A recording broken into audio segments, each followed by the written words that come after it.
Welcome to HP Tuner's GM Gen 5 Training Part 40. In this training module, we're going to be exploring how to do the closed loop calibration process with our mass airflow curve. So we want to dial our MAF curve in so it's accurate, so that if we have an aftermarket intake we've installed, we can compensate so that we're registering the correct amount of airflow at a certain frequency, and that our airflow model is going to be trued up. So we can do this process and essentially cover about 2/3 of the mass airflow calibration curve in closed loop operation. So if we're idle and part of throttle, we can get things sorted out and get our car running. So we're gonna jump in, take a look at how to do all of this on our demo vehicle. Let's get started so you can see the process.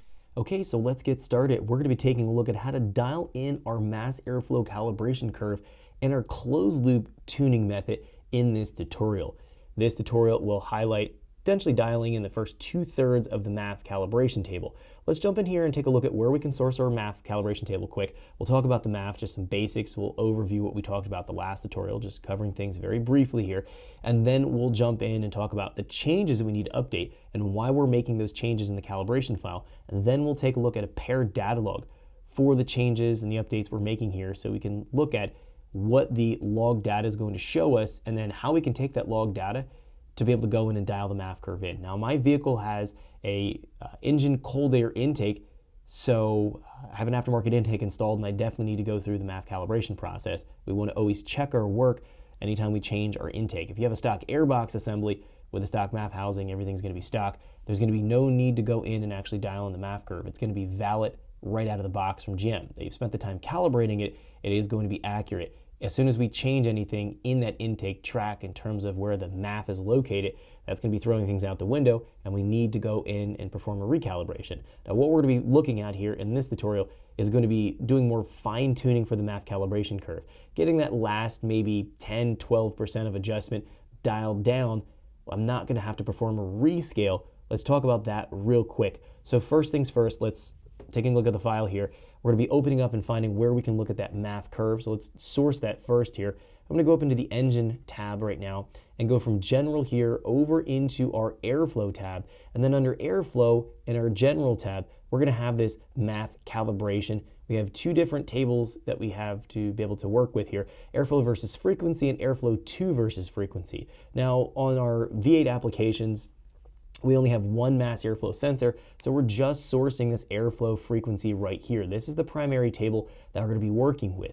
The airflow to versus frequency, that's used in twin turbo applications for GM, where we have dual intake assemblies and dual mass airflow sensors that are keeping track of how much airflow is being ingested into each turbocharger. We don't need to worry about that right now. We're only focused on editing and working with our first table. Now, the table is pretty straightforward, and I mentioned this in our last tutorial. The mass airflow sensor is fitted into the intake track. We have airflow passing over the sensor as we have our throttle moving, allowing more or less air into the engine. Now, that sensor is going to output a frequency signal proportional to how much airflow is passing over it.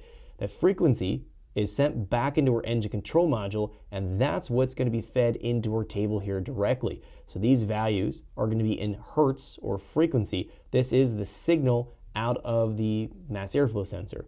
Now, what we're going to find here is that at a given frequency, we'll know what that amount of airflow is going to be. So it's a one-to-one lookup. Very straightforward relationship here. We have an X amount of frequency coming out. We look up in the table here of what that airflow is calibrated at that frequency. We can see it's going to be in units of grams per second. My preferred units to work within calibrating anything within airflow based for our Gen 5 applications. Now, if we've installed a larger than stock aftermarket intake, or even just an aftermarket intake that's going to have the same inner diameter as our stock airbox assembly, we're going to have to go and touch up the table.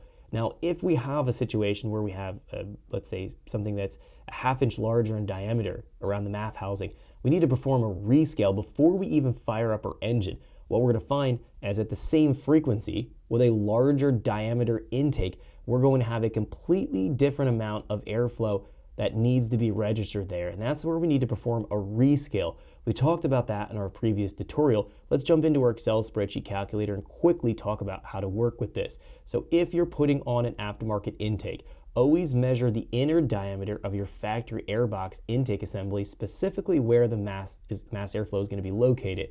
That's what we place here in our yellow field here, stock MAF diameter. Now I put 3.5 inch here just as a value to fill out for the calculator. Now what you're going to do is take a look at your aftermarket intake.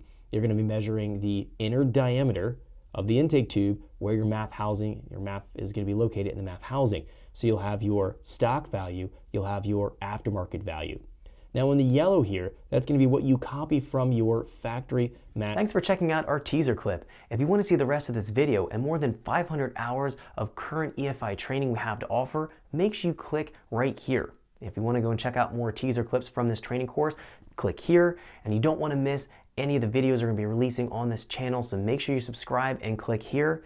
Thanks for watching, and I'll see you guys later.